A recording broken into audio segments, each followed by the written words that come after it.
Hi, Michael Yardney here, and together with Tom Corley, we're discussing the rich habits and poor habits of people to help you enrich your life. Hello, Tom. Welcome once again. Hi, Michael. How are things in Australia? Very well, thank you. Last week, we put on our blogs the beginning of this two-part series of what people should avoid, and I've got lots of great feedback. What's it like in the United States? Well, I send you some of these emails, Michael. I get probably 3 or 4 a day. I probably send you the ones that are really interesting, the ones that are just praising us. So I try and get that out to you so you can see, hey, there's a lot of interest in this stuff over here. Yes, there is. And so thank you very much for following this weekly series of videos in our individual blogs. By the way, if you are getting benefit from this, pass it forward. Just send it to one other person as well. Now, last week we started talking about the habits one should be avoiding, the poor habits. And last week, Tom and I discussed you should avoid gambling. You should eat healthily. You should avoid the habit of having an unhealthy diet. You should avoid the habit of drinking too much alcohol. You should avoid the habit of hanging around with toxic people and also watching too much TV. So today, Tom, I'd like to just delve deeper into your 5-year study of the rich habits and poor habits of people. So one of the habits you suggested, the poor habits we should avoid, is that of negative thinking. What do you mean by that, Tom? Well, the problem with negative thinking is it actually forces you to work with one half of your brain. I found this not only in my research, but in third-party studies, that positive people actually activate certain parts of the prefrontal cortex. Negative people are activating their amygdala, their old parts of the brain. And when you do that, the negativity shuts down the prefrontal cortex. So you're literally shutting down half of your brain. The executive command and control center is your prefrontal cortex. It also is where, Michael, a lot of the creativity comes from. So when you're negative, you're literally tying your arm behind your back, and you're not able to compete in the real world because you're only working with half a brain. But Tom, isn't the problem that most people are completely unaware of this? I guess that's why you're calling them habits. Yeah, so I'm trying to make people aware that there are certain poor habits like negativity that are dragging you down. The only way you're going to be able to stop, your cycle, your life cycle, spinning out of control and becoming impoverished, is by becoming aware of the things that are holding you back. Awareness is the key. And once you become aware of some bad habits, only then, Michael, do you have a chance of stopping them in their tracks. Almost a century ago, Napoleon Hill did a study of the successful people in those days, and he wrote his famous book, Think and Grow Rich. And I'm very impressed that you've similarly done a study of wealthy people and poor people, and you've documented that. And I know at the time Napoleon Hill decided that decisive people were the ones who were successful. That was one of the traits of successful people. I think similarly, you found that procrastination is one of the traits that prevents people from realizing their successes, Tom. Yeah, and procrastination has a lot of causes.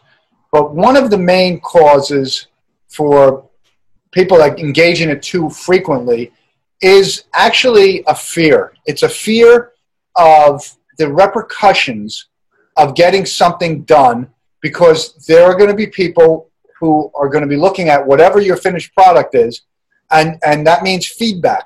So now you're going to get some feedback on something that you completed, and so people put that project off until the absolute last minute because they just don't want to deal with it. They don't want they have to, their backs have to be up against the wall, Michael, and so they put it off, and then what happens? What happens is you rush through it, whatever it is that you're trying to get done, and you make matters worse.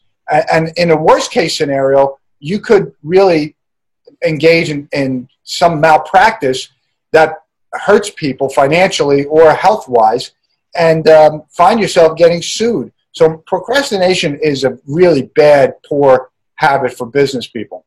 We're talking about poor habits that you should avoid and replace them with rich habits.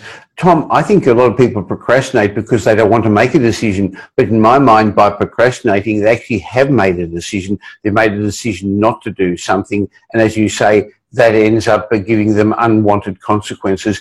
You also hinted at one of the other poor habits, and that's that habit of avoiding feedback, I guess putting your head in the sand, Tom. Yeah, so feedback I found is such an important element of success. This is where really the rich people stand head and shoulders above the poor. They are constantly seeking feedback, and it's also incorporated into their business model. So they might have an idea on a product or a service that they want to provide. So they pilot it. Why do they pilot it? Well, they don't want to roll it all out and find out, oh, you know, there's 100 things wrong with this. They pilot it with a few people, and they get feedback from these people, and then they tweak it. And then when they finally feel that they've got a good quality product because they got all this great feedback, then they roll it out. So I really think that wealthy people look at feedback, they don't look at it and say, oh, I don't want the feedback. They're looking at it and saying, I'm going to overcome this fear of criticism because I need my product or service to be the absolute best because I want to make a lot of money. Tom, that's a good point. I think people don't want to be criticized because they see that as failure, but I don't know any successful person who hasn't failed multiple times along the way, but they don't see it as failure. They just see it as one of the steps towards their success. Tom, one of the other toxic poor habits that you should avoid that you've written about in your study is that of overspending. You want to discuss that a little bit, please? Yeah, so there's two ways, really, Michael, that you can become wealthy. One is to expand your means. That's to take on risk and go into some type of business venture that involves risk. The other way is to live below your means. Now, when you live below your means, you're spending less than you make. It takes a long time to accumulate wealth. In my study, it took an average of 32 years for those who live below their means. But so what? In 32 years, it is going to go by anyway. Now you have 32 years of savings. And so my point is that if you really want to be a successful person, you have to get your arms around your spending habits. And a lot of poor people I found in my study, they just have bad spending habits. They have these spontaneous spending habits. So why do you think, Michael, when we go into the grocery store, there's 100 things lined up? They know that there's this idea that they've already spent or spending money. They bought products. So now they're over that psychological hump of buying stuff. Now you can upsell them. And they have all of these things in front of you, and you make a spontaneous purchase. Maybe it's only $1, maybe it's $2, but you do it every time. So the spontaneous purchasing is a real poverty habit, real poor habit. Many years ago, in that famous book, The Richest Man in Babylon, the rules were set down for becoming financially successful. Spend less than you earn, save it and reinvest it, and invest it in growing assets. But Tom, today with store cards and credit cards, it's actually very easy to overspend. And I've found a lot of people see that credit card limit as their money, and it's not yours, is it, Tom? What you're doing is borrowing your future money and paying interest to somebody to get that. So that's a real trap. Yeah, I mean, credit cards and debt in general, there's good debt and there's bad debt. The bad debt is the debt that you incur in order to sustain your standard of living, whatever it might be. Good debt is the debt that you use for some dream or goals that you're pursuing, or to buy an asset, or to create assets that are going to generate cash flow. So there's good debt and there's bad debt. Credit cards, when used to maintain your lifestyle, that's bad debt. Sure, because the credit card rate, the interest rate you're paying is very high. Tom, one of the other poor habits that you've outlined in your writings is sticking to a job that you hate. And I can understand that a lot of people are in that position today where they can't wait for the weekend, they can't wait for their vacations. They don't seem to have passion about their jobs, Tom. No, they don't like their jobs, and there are plenty of studies on this.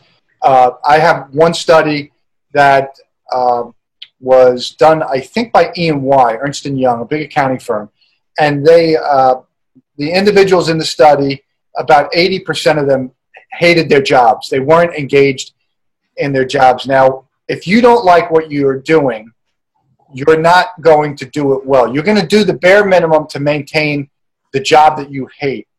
And as my son said to me, we were talking about this over the weekend, and he said, Dad, he loves his job. And I was telling him a lot of people don't. And he said, I think that's really sad that 5 out of 7 days you hate. Yeah. So only 2 days that you love. And so what I'm going to say, Michael, to the people out there who are listening that don't like their job, and there's probably 80% chance that there's people out there listening that hate their job, is this. You find something on the side that you can do that you're passionate about, and just invest in that. You still maintain the job that you hate, and you do whatever you have to do to keep that job, but here you have this dream that you're pursuing on the side. It gives you a little bit of hope. It gives you that light at the end of the tunnel, and it means that maybe you will get lucky one day. That dream will eventually, if you keep at it, you'll have a greater chance of realizing that dream. Well, Tom, to finish off this series of the poor habits that we should be avoiding and replacing them with rich habits, the last one I'd like to talk about fits in with what you were just saying, and that's the concept of staying in your comfort zone. So why don't people move out and get a new job? I think the pursuit of wealth takes risks, but for most of us, our brain keeps us in our comfort zone because we're scared of taking on that risk, Tom. Yeah, so this is kind of dovetails into something I write and talk about a lot with the media, the herd doctrine. We are so afraid to stick out in the crowd. We would prefer to follow the crowd, almost all of us. The few that I call them self-made millionaires, the few that separate themselves from the crowd, the few that step outside their comfort zone, they are pursuing something that they're passionate about. And what happens when you step outside your comfort zone is, if you look at your comfort zone as a balloon, when you step outside that comfort zone, or when you push yourself into areas that you're not comfortable with, your balloon actually expands. So your comfort zone actually gets bigger and bigger. You look at someone who's poor, they have a very small balloon.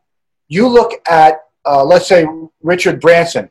He's got a blimp-sized balloon. His comfort zone is so huge that he can do 100 different things that he's completely comfortable with because he pushed that balloon to expand and get bigger and bigger. Well, Tom, thank you for sharing last week and this week this series of poor habits you should avoid. For those of people who are watching this and have missed the first part of this series, just go back to either Tom or my blog and have a look at the one last week where we discussed the first part of this two-part series. Each week we bring you this series of webcasts where we discuss the rich habits and poor habits to help you move up the rung of ladders of successful people. If you're getting some benefit from this, please pass it on to somebody else by sending a link to what you're watching now to a couple of your friends, or share it on Twitter or Facebook, please. Tom, I look forward to catching up with you next week. Thank you, Michael. Same here.